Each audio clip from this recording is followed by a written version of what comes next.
Hi, I'm Andre, and this is my review of Transformers, War for Cybertron, Trilogy, Siege, Under Siege 2, Tu Wong Fu, Electric Boogaloo. You got the touch. You got the power. Yeah.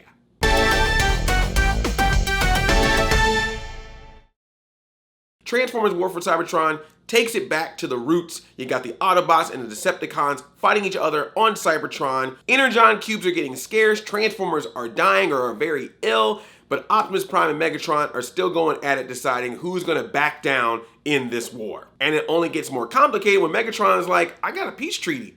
All you gotta do is sign this, Prime, and we good. And everyone's like, well, should we do that? Should we not do that? And Optimus is like, the Decepticons. It's literally in their name. It's 6 anime episodes that are the first part of a 3-part trilogy that's gonna be on Netflix. It was just nice to see an animated Transformers again. I forgot that I haven't seen a Transformers animated series in so long because I've been watching, those movies. This is kind of like a semi-rebooted, semi-retelling of the origin story of Transformers on Cybertron, and it just goes to the basics. It's the Autobots and the Decepticons fighting each other and deciding what they need to do for Cybertron and for the Transformer people / cars / jets / boomboxes. Unlike the movies, the Transformers are not side characters or props. They are the stars. We're getting character development from the actual Transformers. I know, weird concept, right? It's all in Cybertron. It's all Autobots, Decepticons. There are no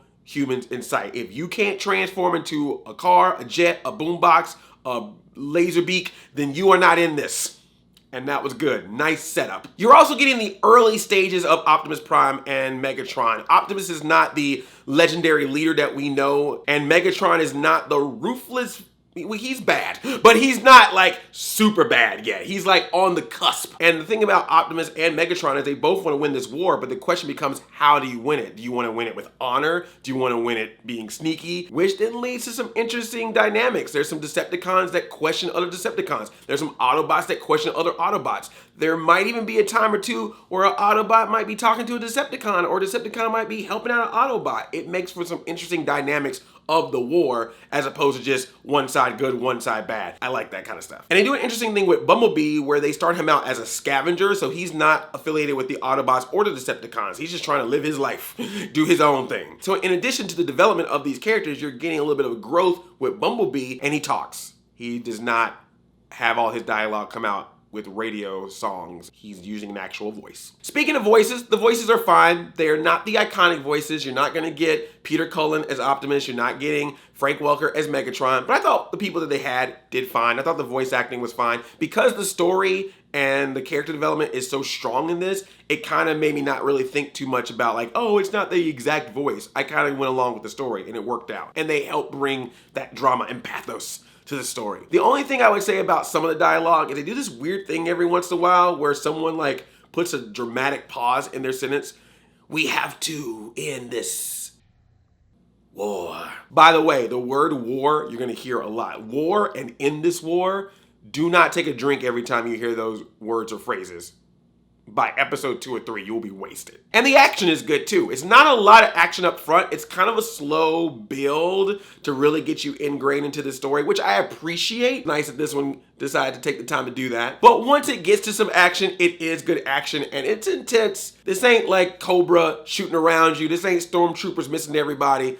Some Transformers get hit in this. Some get hit, some get hurt, some recover, others, well, at least you have the toy. It raises the stakes of this. It definitely leads to some surprises, some twists and turns, because I was surprised by a couple things that happened in this. I do feel like it could have had a little bit more action, but this is the first chapter. There's 2 more chapters to go, so it might be that whole thing of ramping it up. But when you get to the finale of these episodes, oh, it goes down. And there was some stuff in there I was like, oh dang, that's good. And with that, you're gonna definitely get some fan service. Now, here's the thing about me and Transformers. I feel bad about this. I like this franchise a lot, but I will be honest, I sometimes don't remember every Transformer's name. Like there's a lot of times where I'm like, I know that Transformer, What's his name? Hello, Wheeljack. Oh yeah, Wheeljack, that's right.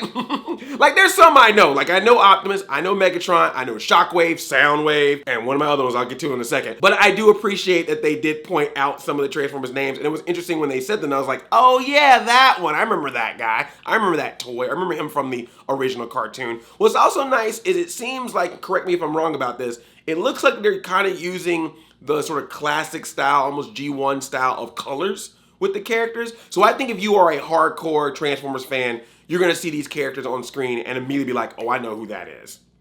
I knew some.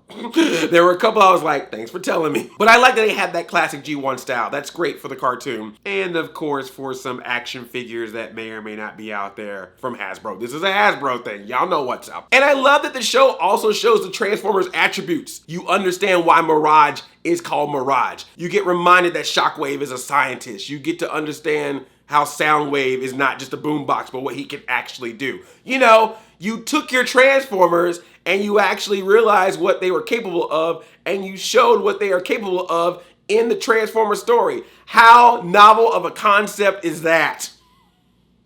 Cartoons do it, comics do it. Just saying. My new favorite Transformer is Sound Blaster. He looks like another Transformer. You probably can guess from the name, and I think I'm gonna have to get him now. Starscream! Oh man, we get classic Starscream, and that's just that classic, like, I think I should be the leader. I'm gonna talk about Megatron behind his back. He has this whole dynamic with Jetfire, where they're both like working for Megatron, and they're always trying to one-up each other on who's the right person to listen to in different scenarios. I was like, God dang it, man. Just quintessential Starscream. Love it every time. That jerk. There's literally a scene in this where he's all like, Megatron don't know what he's doing. You listen to me. And then Megatron walks in. Anyone who doesn't agree with my methods will not be a part of my future. And he was like, absolutely, Megatron, I totally agree. In fact, I don't know what Jetfire over here was saying. Ah, dang it, Starscream, man. I love that dude so much. He smiles in your face all the time. He want to take your place. Transformers War for Cybertron Trilogy Siege is just a very enjoyable, very bingeable series. I really enjoyed it. There's a little bit more I would have wanted from the action, but I know we got more coming, so I'm really excited for it. It's really hard to put a rating on this right now, and by the way, my rating system is Care Bears, Grumpy being the lowest, Love-A-Lot being the highest. I'm gonna put it right behind Love-A-Lot, which is Funshine.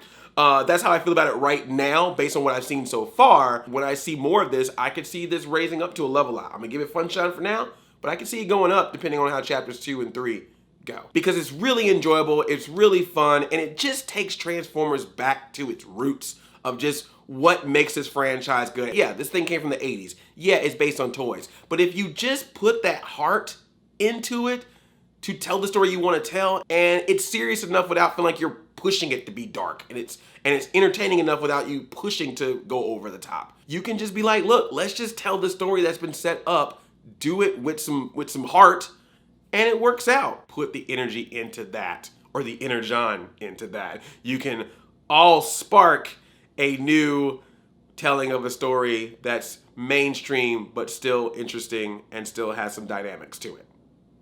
Sorry about the puns, but I think my point is made clear. Maybe anyone else want to like do something like this for Netflix in the future. I would love to see this taken into some other franchises that I know. Even one that's owned by Hasbro now. So those are my thoughts about War for Cybertron Trilogy Siege. I really enjoyed it. I can't wait to see the next chapter. How do you feel about it if you have seen it? If you haven't seen it, are you going to see it? Thank you all so much for supporting this channel for as long as you have. And if you're new here, thank you for being new here. And if you're new here and haven't subscribed, then click that subscribe button. You get more stuff like this. I love you like a play cousin. I'm Audi 5000. Autobots, roll out.